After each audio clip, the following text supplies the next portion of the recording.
1857 की क्रांति।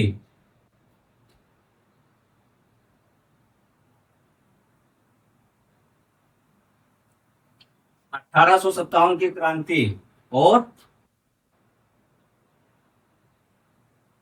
राष्ट्रीय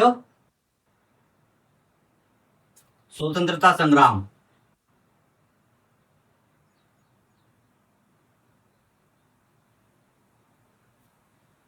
1857 की क्रांति और राष्ट्रीय स्वतंत्रता संग्राम।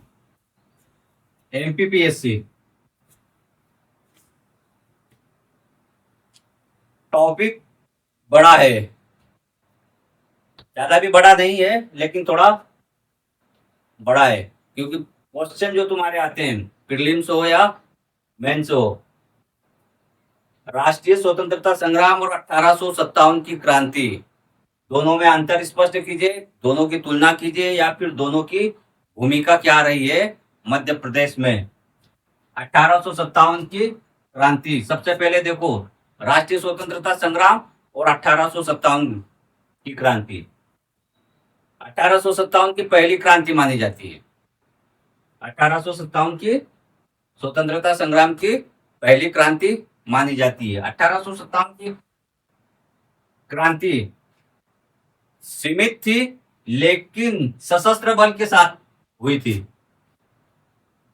और जो राष्ट्रीय स्वतंत्रता संग्राम थी, राष्ट्रीय स्वतंत्रता संग्राम जो था वह लंबा था और व्यापक था और संगठित था। व्यापक, लंबा, व्यापक और संगठित। संगठित जब तक तुम्हें ये पता नहीं रहेगा कि दोनों मूल रूप से दोनों में अंतर क्या था, जब तक तुम मध्य प्रदेश की भूमिका नहीं बता सकते 1857 की क्रांति या राष्ट्रीय स्वतंत्रता संग्राम में। तो दोनों को बेसिक तौर से आधारभूत ज्ञान होना चाहिए। 57 की क्रांति और राष्ट्रीय स्वतंत्रता संग्राम, मध्य प्रदेश की भूमिका दोनों में क्या थी, या तो फिर गदर, 1857 को गदर भी कहा जाता है। 1857 की क्रांति को गदर भी कहा जाता है। एक पहला था और एक दूसरा। 1857 एक या 2 वर्ष चला था 57 की क्रांति। और राष्ट्रीय स्वतंत्रता संग्राम जो था वो 1885 या 1858 से लगाकर 1947 तक, जब तक देश आजाद नहीं हुआ था, यह आंदोलन चला था। 57 की क्रांति में जो भाग लिया था, जिन्होंने भाग लिया था, जो स्वतंत्र सेनानी थे या फिर जिन्होंने भाग लिया था, रानी लक्ष्मीबाई हुई,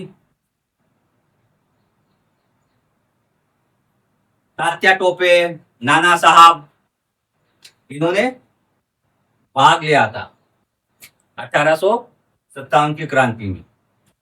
और राष्ट्रीय स्वतंत्रता संग्राम में जो हर वर्ग ने भाग लिया था, राष्ट्रीय स्वतंत्रता संग्राम में सभी वर्ग के व्यक्तियों ने या सभी वर्ग ने राष्ट्रीय स्वतंत्रता संग्राम में भाग लिया था। महात्मा गांधी से लगाकर सुभाष चंद्र बोस, वल्लभ भाई पटेल, इन्होंने राष्ट्रीय स्वतंत्रता संग्राम में भाग लिया। यदि आता है दोनों में तो इनके संदर्भ में अपने को लिखना है। राष्ट्रीय स्वतंत्रता संग्राम और 1857 की क्रांति व्यापक थी और लंबा था। राष्ट्रीय स्वतंत्रता संग्राम, इसको यदि 1 से 2 लाइन में लिखेंगे, दोनों अंग्रेजों के विरुद्ध ही था। दोनों अंग्रेजों के विरुद्ध था। तुम्हारे प्रीलिम्स में जो प्रश्न बनते हैं, एमपीपीएससी की बात कर रहा हूं मैं, खासकर जो क्वेश्चन आते हैं प्रीलिम्स में भी आते हैं, 57 की क्रांति से भी आते हैं और राष्ट्रीय स्वतंत्रता संग्राम से भी आते हैं प्रीलिम्स में। और मेंस में भी प्रश्न आते हैं, या तो क्षेत्रीय लेवल से कि मध्य प्रदेश में 1857 की क्रांति में कहां हुई थी। तो जहां 1857 की क्रांति मध्य प्रदेश में हुई तो वही मध्य प्रदेश की भूमिका रहेगी 1857 की क्रांति में। तो मध्य प्रदेश में कहाँ कहाँ हुई थी और राष्ट्रीय स्वतंत्रता संग्राम में मध्य प्रदेश में जैसे झांसी,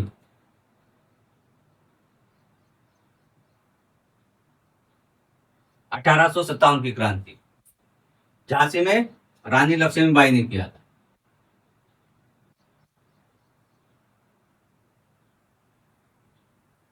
लक्ष्मीबाई, 1857 की क्रांति। रानी लक्ष्मीबाई की भूमिका बताना है मध्य प्रदेश में। तात्या टोपे,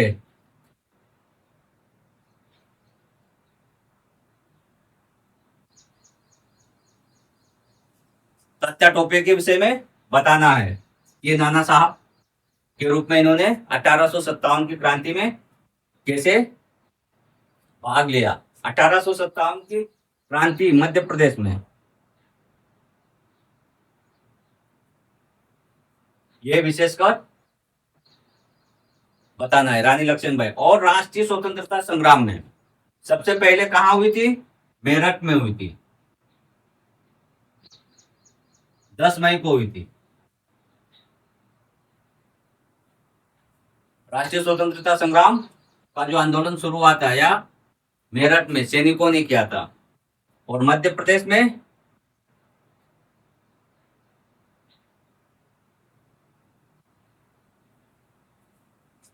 3 जून को हुआ था।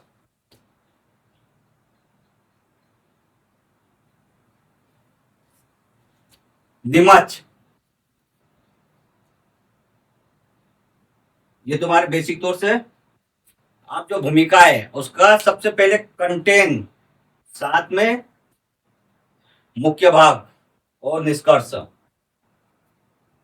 कैसे लिखना है, ये पिछली बार भी पढ़ाया था आप लोगों को पिछले टॉपिक में। एक बार फिर दोहरा देता हूं मैं।